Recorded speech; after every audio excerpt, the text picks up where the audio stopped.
So in order to do a bit of work in the garden, I have to light some fires to drive away the mosquitoes. Ooh, it's a hot morning, y'all. I've been in the garden from about 6 or maybe a little after 6. So let me give you a little bit of insight into what is happening in the back garden this morning. So all my pepper trees are totally greened up now, and there are blossoms on some of them. Mm-hmm. There's blossom on that habanero. I saw blossoms on this sweet pepper, and I've had the sweet pepper for more than a year. This one as well. There are blossoms on there. Yeah. Um. All right. The corn story now. So I had sowed some corn in the 22-inch wide bin, and only 6 came up. So I transplanted all of them over here, and I thought that all of them had died during the rains, but only 2 died. The rest are coming up. So there we go, corn wise. My zinnias are beginning to bloom, y'all. And it would appear that every single one of the zinnias in this section is the same color, yeah. So this sweet pepper don't have any blossoms on there as yet, but I'll continue to look forward to, because guess what? Not all the sweet peppers that I have planted after, none have grown. Um, this is one of my cayenne. The trees are spreading out now, so I know them soon start to bear. Yeah. So the tomato that I had in here died during Melissa, unfortunately. But the basil is behaving wild. Or should I say the basils are behaving wild. This one more so than the other. Yep. Still have not yet gotten around to cutting the cherry tree because I cannot find my pruner.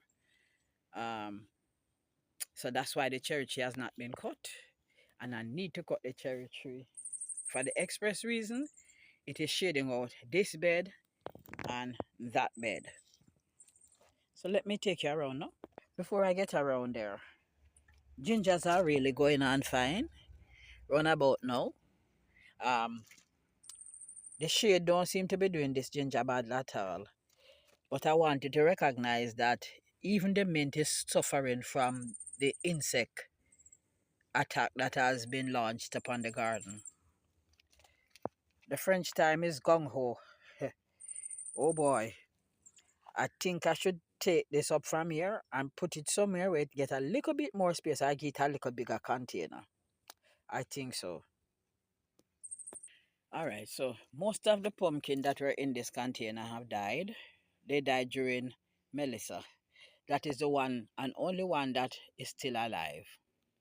So I am taking good care of her, but I put some vegetable scrap in a bin, that the bin that had the corns. I put some vegetable scrap in there, and as the pumpkin suckers coming up. Hold a moment.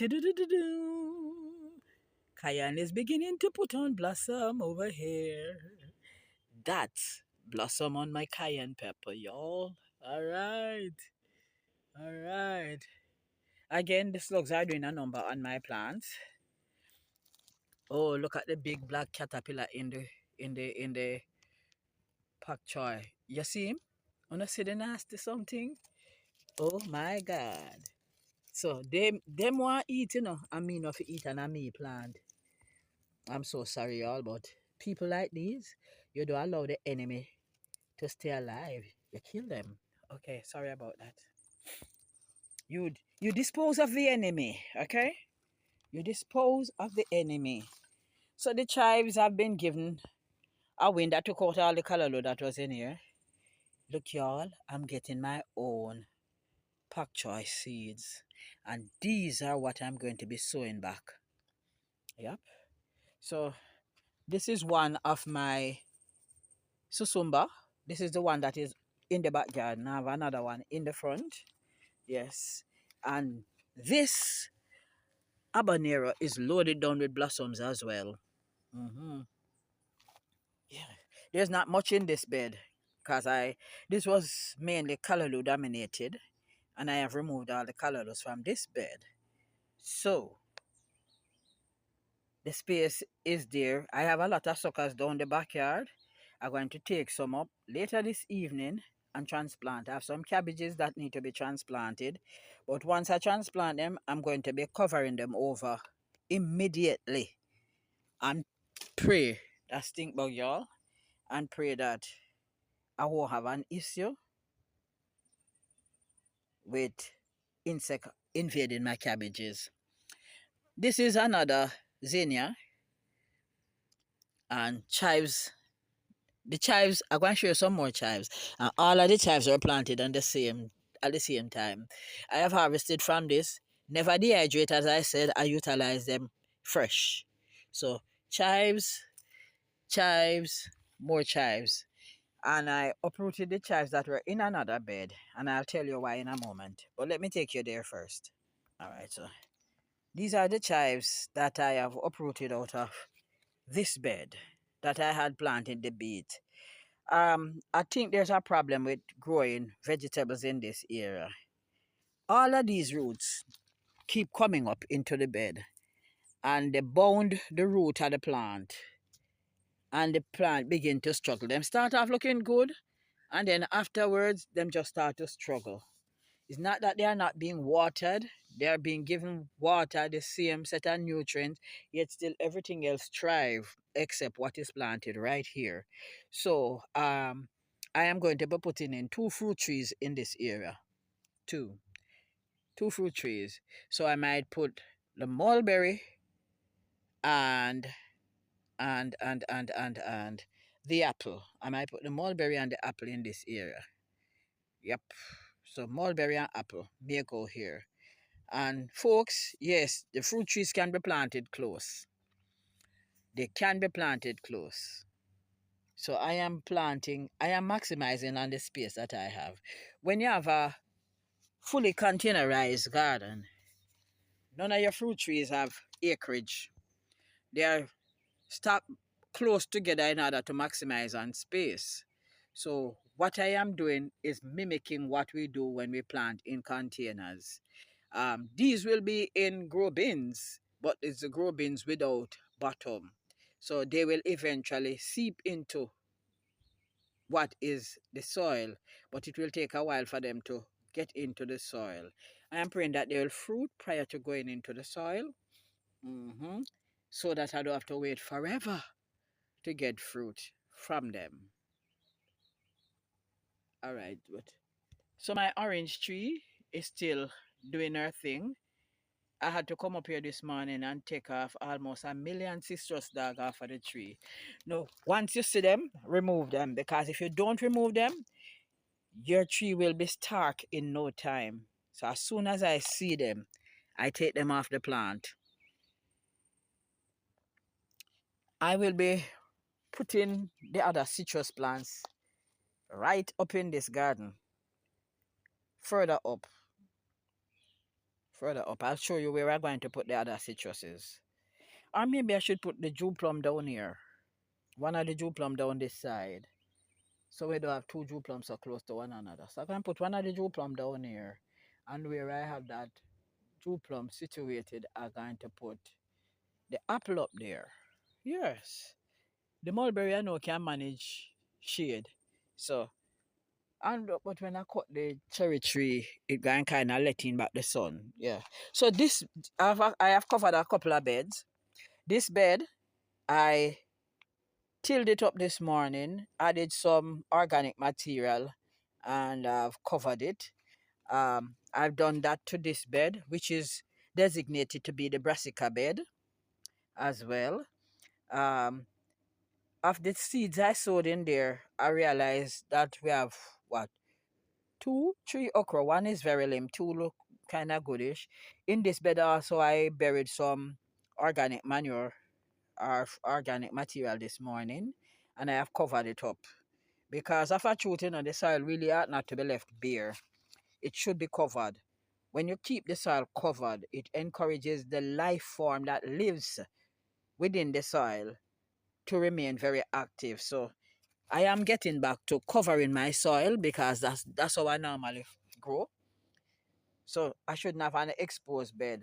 So I'm tilling this one up as we speak. I'm going to be putting some organic material into it as well, and I'm going to be covering it until it is that I have completed what needs to be completed. Then I jolly well might just grow something else here, so instead of the plant, because I was planning on putting the plants going further to the back of the yard. Um, so that I could utilize the lower section to grow more vegetable. I don't know. There has to be something that can be grown here that will not be hampered by all of that root that keep coming up into the soil. I don't know. Is that is what happens when you live in a forest. You don't see that?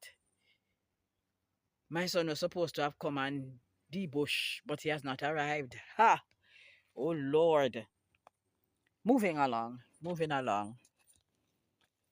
So this pomegranate has been struggling for a while. The important factor is it is not dead, and I think I need to move it from out of the shade and give it some more sunlight. Cersei is doing her thing. Cersei is doing her thing. Cersei is doing her thing. She is doing her thing, the Cersei. Yeah. So this moringa tree almost became a casualty of Melissa. It is uprooted. Wish I had a saw. I'd have just cut it down like I wanted to. It's a lot of thing that is being hampered by a lack of tool right now. And so that my guava could get more sun. You see, because right now it lean and it cover over the guava. So the guava not getting much sun. Well, wonders of all wonders. Remember my yam that had dried up? I thought the thing was totally dead. Alas, it's coming back up. So this is the original yam vine, rotted out and everything. And I thought, okay, so let me plant my guava in there. See there? Yam coming. Okay. The planting still appears to be struggling. Don't know why. My East Indian mango tree looking good, looking good. Ha ha ha ha. Looking good. My East Indian mango tree is looking good.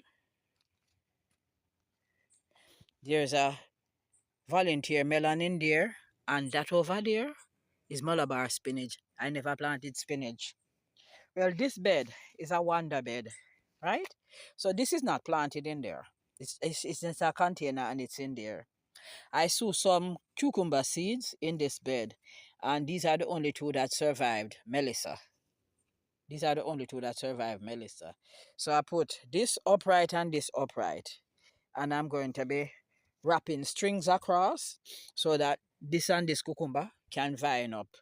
All right, so I found a piece of sweet potato slip and I stuck it in here, and it is gone bonkers. There is a volunteer pea plant in there, and I'm not troubling it either. The tamarind has grown a little, but boy, Melissa almost took off all of her leaves. So these are the free pumpkin now. So I'm going to be transplanting these as soon as I put on true leaves. Transplanting them into that bin that initially had pumpkin. So I'm going to be transplanting them there. All right. So still have not done any more work. Need to dig down the mall some more.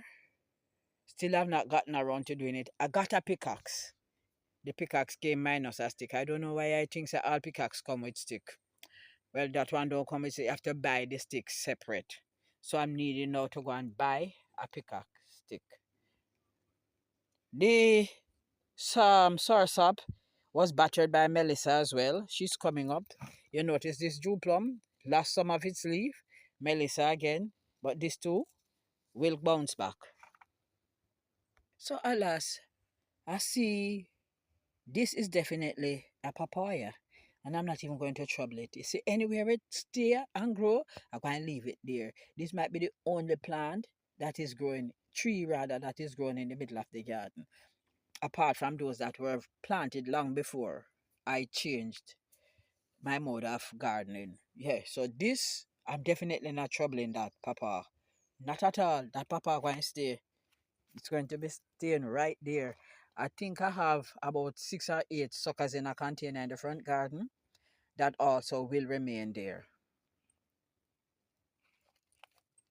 So I have uppotted the tomatoes, and these are they. Every day them look a little bigger.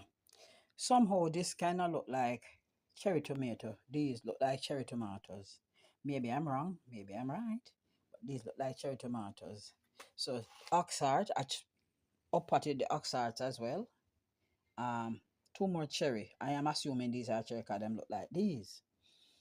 Um, this is supposed to be M somebody tomato. Mhm. So I have resowed seed. I resowed onion, corn, and string beans yesterday.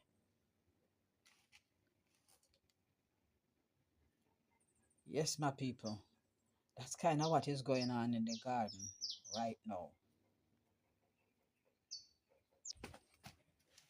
Well, hello, world, and welcome right back into my garden. You see all that yapping?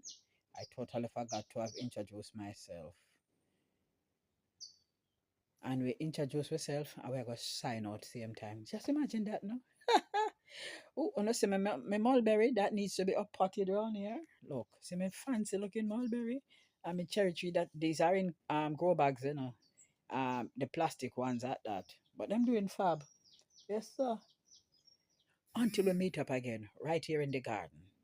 This is Anne saying, to those who have joined the channel, thank you for staying the course. For those who are here but have not yet joined the channel, please make it yard setting in Jamaica. Continue to like the videos, to share the videos, to leave your comment, and to press the post notification bell so that you can be made aware each time a new video is uploaded. Have a blessed day. Jah guide.